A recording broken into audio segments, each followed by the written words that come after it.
Продолжува отвореното студио, со нас е Тумче Стојанов, родител чиј син загина во трагедијата во дискотеката Пулс. Благодарам што одвоивте време и денеска на овој тежок ден сте заедно со нас. Голема благодарност од ваша страна за нас, родителите, што ги загубивме нашите најблиски. Представува вашето разбирање и вашата подршка што ја имате спрема нас и што вистината ја кажувате како што ја ние гледаме од наша страна и уште еднашка голема благодарност спрема вас и секој момент кога имаме можност и кога имаме потреба прво на вас и на вашата поддршка кажуваме голема благодарност. Секогаш тука за вас. Кажете ми, каде бевте на тој 16 март? Како ја добивте веста? Ние како постари родители тогаш бевме дома со мојата сопруга, а нашиот син тој ден со својата женска која е од Штип беше во Скопје цел ден и кога се вратиле тие од Скопје за Штип, тој ја оставил во Штип и по пат со неговиот другар исто, нашиот син се вика Андреј Стојанов, а неговиот другар Андреј Лазаров, кој е професионален фудбалер, беше и играше за Шкупи, кој исто така го загуби животот во оваа трагедија. Се имат договорено за да се сретнат овде во градот и само на мојата сопруга, нашиот син, кажал дека ќе наврати во градот за да се види со својот другар и толку. И кога се случила катастрофата, неговата женска се разбудила и видела на телефонот пожар, се бара помош од Кочани и му подзвонила на телефонот. Тој не се јавувал, телефонот звони и таа подзвонила, тоа е сабајлето, 2,5-3 саатот, ние спиевме и подзвонила на мајка му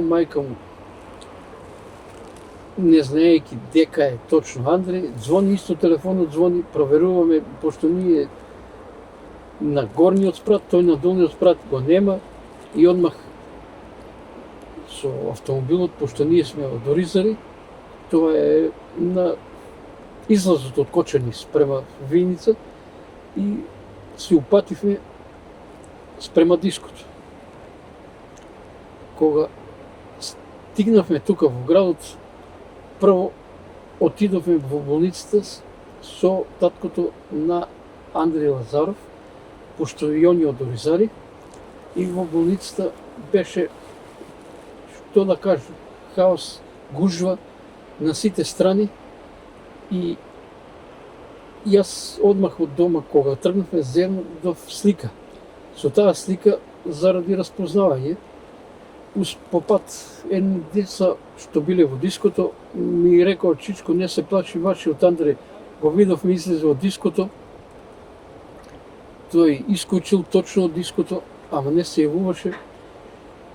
Бил со неколку други деца, таксист, такси превозник ги префрлил до болницата, на нога били излезени од дискотеката, спаднале од таксито пред болницата, уште немало гужва и се упатиле према болницата.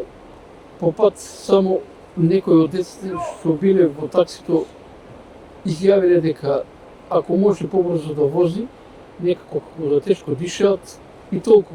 Кога спаднале, девојче имало напред како сувозач до такси превозникот, рекол: "Чичко, ги потрошив парите, немаме да ти платиме." И он им рекол: "Ништо не треба, одете, оправајте се у болницата." И толку. Тој не спаднал од возилото, се вратил по нови деца, а нашите деца и мојот син тргнале кон болницата и кога на објавата видел тој дека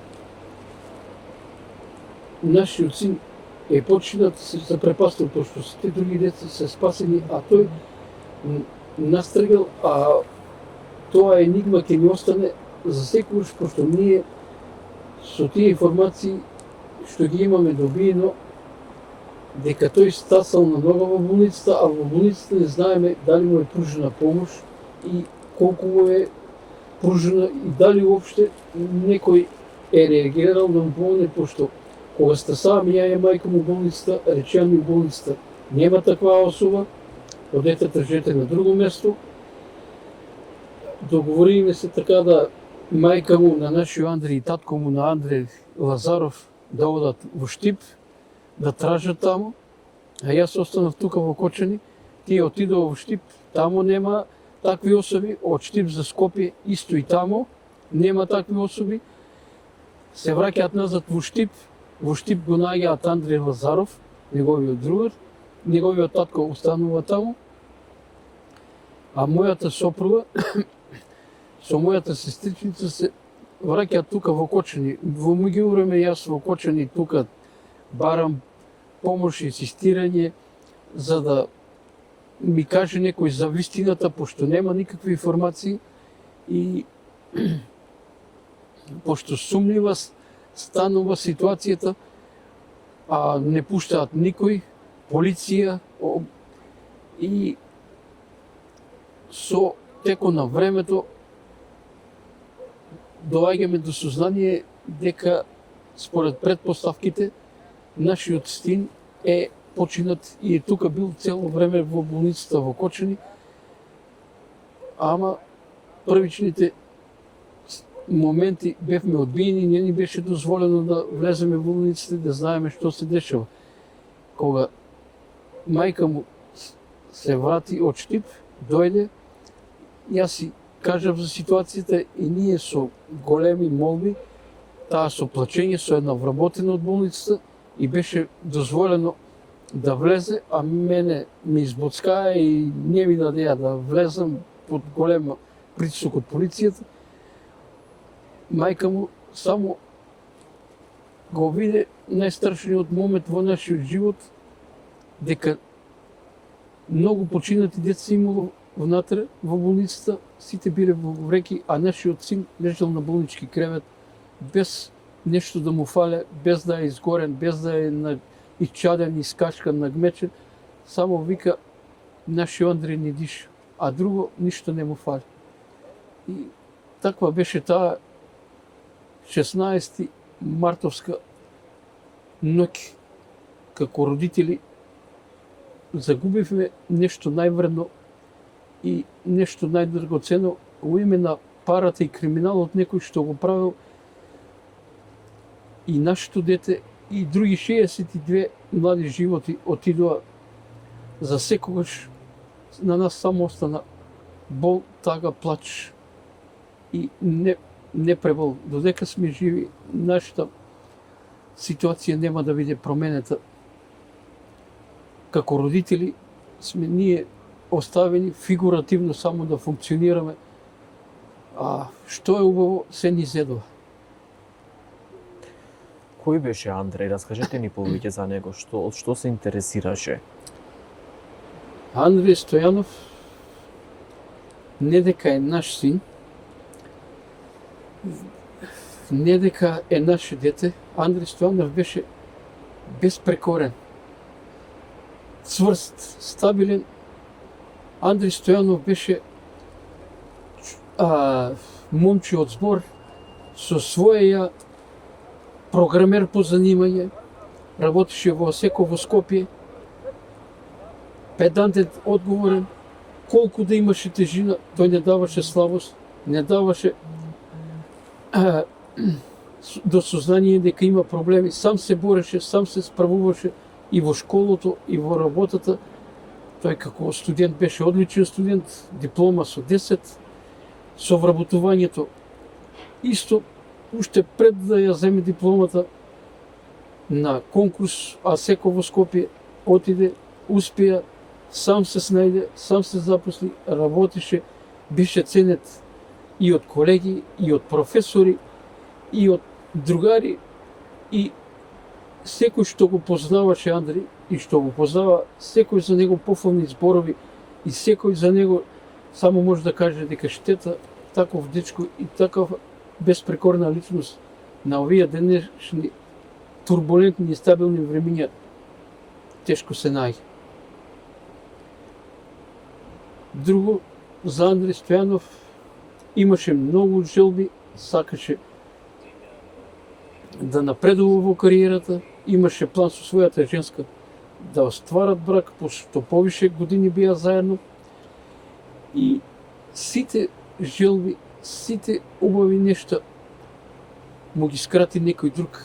Уште еднаш ќе каже во име на парата и на криминалот што ги правил, а децата ни криви ни дужни, одејќи на некој концерт што некој го организирал за да се развеселат, млади имаат желба за провод, за живот, да платат со својот живот. Тоа е неописливо и незамисливо за еден родител. Што може некој за секунда да му стори на него и на неговото семејство со одземањето на животите на овие млади деца. Ви благодарам многу што вечер ви издвоивте време и на 16 март бевте со нас. Голема благодарност уште еднашка на вас, новинарите, и големо разбирање што имате спрема нас и што ни ја давате поддршката. Уште еднашка бидете ми живи, здрави, среќни и се најдобро. Секој момент кога ќе имаме потреба, пак ќе ве побараме. И уште еднашка голема благодарност. Ви благодарам. Почитувани, останете со нас. Продолжува специјалното отворено студио во живо од Кочани.